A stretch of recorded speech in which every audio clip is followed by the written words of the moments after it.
face value, stealth games make no fucking sense at all.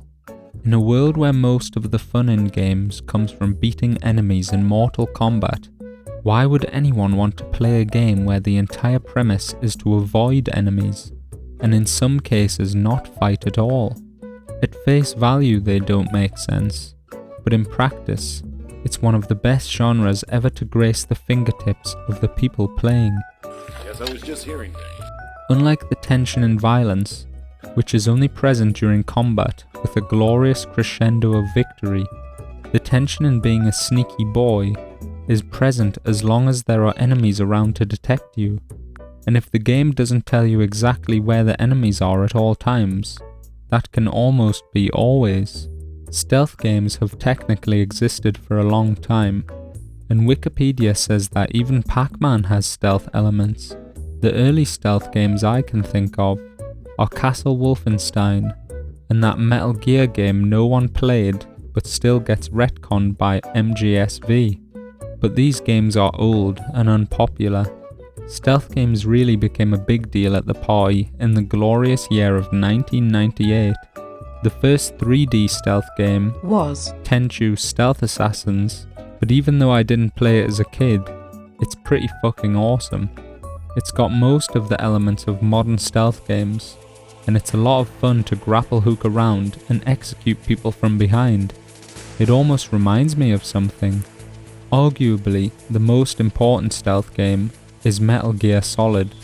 This game is a game that will go down as the stealth game that started it all. And for a lot of people, it did. I remember playing it so fucking much as a kid, and even though I was probably terrible and played the same parts over and over again, I still have amazingly fond memories of it. The soundtrack and the alert noise will always create huge waves of nostalgia for me. I'm marginally better at stealth games now, and I just find something so satisfying about playing them. The good ones provide such a wide range of winning scenarios that anyone and everyone can have a good time playing them. I think it's something to do with the fact that the outcomes are almost always player determined. Stealth games are frequently assassination based, and you can absolutely complete any given level by murdering any combination of people you want. Although if you want to move through a level like a ghost, play super stylishly, and never be seen or heard by anyone including your target, you can do that too. Both ways to play are winning outcomes of the game. The super silent approach might be a lot more demanding than the loud and messy approach, but that added difficulty is rarely forced by the game, and so can be completely controlled by the player themselves. Unlike violent games, where more often than not your choices break down to how you kill each enemy, stealth games give you those options and also let you knock them out, or distract them, or ignore them entirely. Stealth games are so good that stealth sections seem to make their way into every game. Even games that have very little in the way of stealth mechanics at all. Please God, give me the strength to think about bad stealth missions. The number one most fucked up way to make a stealth game is to make it insta-fail. Insta-fails are just the worst shit ever invented. I don't know why anyone includes it in their games. Like, I understand they want to force you to be completely stealthy, but they could at least give you some small window to run away.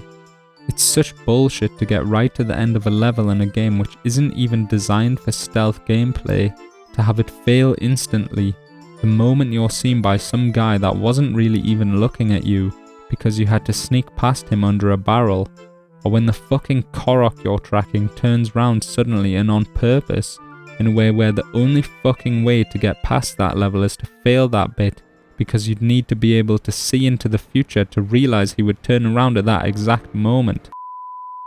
Aside from all the bad, there's still good shit within the genre, and I think the successor to the one that started it all, Metal Gear Solid V, is the fucking dog's bollocks when it comes to stealth games. The amount of shit you can do in that game is just on a whole different sphere. You can crawl in, you can hide behind your horse, you can murder everyone or not be seen at all, you can get quiet to just knock everyone out before you get there, When you're spotted, there's a tiny bit of slow motion to allow you to knock out the guard and stay in hiding. You can knock out the comms tower so they can't call for backup, and you can call in an airstrike and just kill everyone there. There are so many options for achieving your goal, and each one of them is as valid as the last.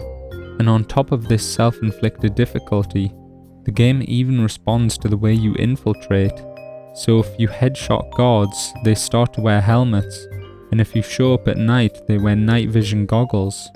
There are other games that do a good job, but I played MGSV in 2015, and I still haven't played a stealth game that's even came close to it in scope and just pure enjoyment. Basically, what I'm trying to say here is that even though stealth games usually shy away from all the cool killings, they can be just as fun and in some ways more fun than normal games. They are usually filled with fun and interesting ways to incapacitate, kill, or even avoid enemies entirely. And because of this choice, they allow a huge sense of player freedom and control. This freedom also gives players the freedom to create their own difficulty by completing missions in their own way and trying their hardest to never get spotted or kill anyone except their target. Stealth games have came a long way, and I hope they can go a lot further from here. Thank you to Kojima for making sneaking as fun as killing. Thank you to Solid Snake for all the laughs. Surveillance camera? And thank you for watching. Cheers.